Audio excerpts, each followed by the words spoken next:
नाज़रीन, मोहसिन नकवी ने एस्टेब्लिशमेंट के बिहाफ के ऊपर मायूसी जाहिर की है। सादी बात यह है, मोहसिन नकवी नुमाइंदा है आसिम मुनीर का, और आसिम मुनीर के दिल के करीब अगर कोई एक आदमी है पूरे पाकिस्तान में जिस पे आसिम मुनीर का सबसे ज़्यादा भरोसा है तो वो मोहसिन नकवी है। अब सबसे काबिल भरोसा आदमी है और वो गिले और शिकवे कर रहा है और इस तरह के जुमले बोल रहा है जो इस वक्त की हुकूमत को सूट नहीं करते, तो इसका मतलब क्या है?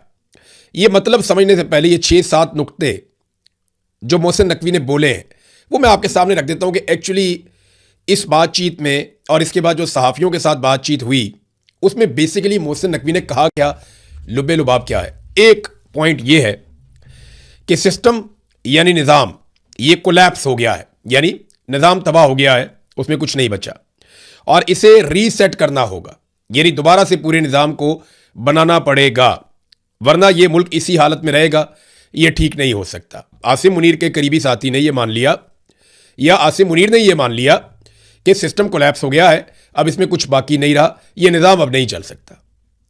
नंबर 2, नौजवानों के हवाले से उन्होंने कहा जी लालच दे के, कोई लैपटॉप बांट के, कोई पैसा वैसा दे के आप नौजवानों को ना खरीद सकते हैं ना उन्हें खुश कर सकते हैं। तो आप नौजवानों को नौजवान कहें या काकरोच कहें, कुछ भी कहें, ये काकरोच अगर इकट्ठा हो गया तो ये हर चीज़ को उलट पलट कर देगा। ये जनाब मोहसिन नकवी ने कहा। नौजवानों का खौफ भी पता चल गया कि एस्टेब्लिशमेंट नौजवानों से खौफजदा है। नंबर 3, मईशत की तबाही की उन्होंने दास्तान सुनाई। उन्होंने कहा जी हम बजट जो है वो नेगेटिव में बनाते आ रहे हैं, हम सिर्फ कर्ज़ों पे गुजारा कर रहे हैं, हम सब जानते हैं मगर सूरत-ए-हाल को ठीक नहीं कर पा रहे और कर्जा पाकिस्तान के ऊपर बढ़ता चला जा रहा। तो माशी तबाही की भी कहानी अपने मुंह से खुद से मोहसिन नकवी ने तस्लीम कर ली। नंबर 4, उन्होंने कहा जी अब ये इसका हल क्या है, सारी की सारी सियासी जमातें, और फिर जोर देकर उन्होंने कहा दोबारा कि सारी की सारी सियासी जमातें ये एक कमरे में मिलकर बैठें और सूबों के मसाइल से लेकर जो एक एक मसला है उन तमाम इश्यूज को तय करें। जब तक सियासी लोग नहीं बैठेंगे कोई नतीजा नहीं निकलेगा, मसला हल नहीं होगा। यानी आसिम मुनीर का नुमाइंदा अब यह कह रहा है कि जनाब साढ़े ना रहना, एस्टेब्लिशमेंट कुछ नहीं कर सकती, जो करना है सियासतदानों ने करना है, बेड़ा गर्क भी सियासतदानों ने किया, ये डिलीवर भी नहीं कर पाए और यही सारा कुछ ठीक कर सकते हैं, हम ठीक नहीं कर सकते, हाथ खड़े कर दिए।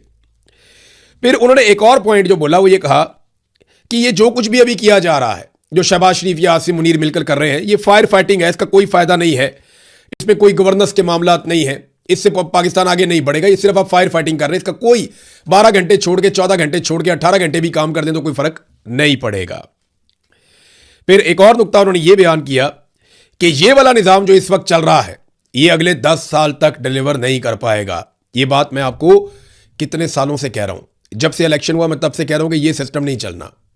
सवाल ही पैदा नहीं होता कि ये एस्टेब्लिशमेंट मिलकर इस मुल्क को या इस निज़ाम को चला पाए, इनसे चलना ही नहीं है, ये उल्टे लमक जाए, कुछ भी कर ले, इनसे नहीं चलेगा। आज मोहसिन नकवी ने एतराफ़े जुर्म कर लिया, उसने कहा 10 साल भी ये निज़ाम काम नहीं कर सकता जब तक कि सारे लोग मिलकर नहीं बैठेंगे।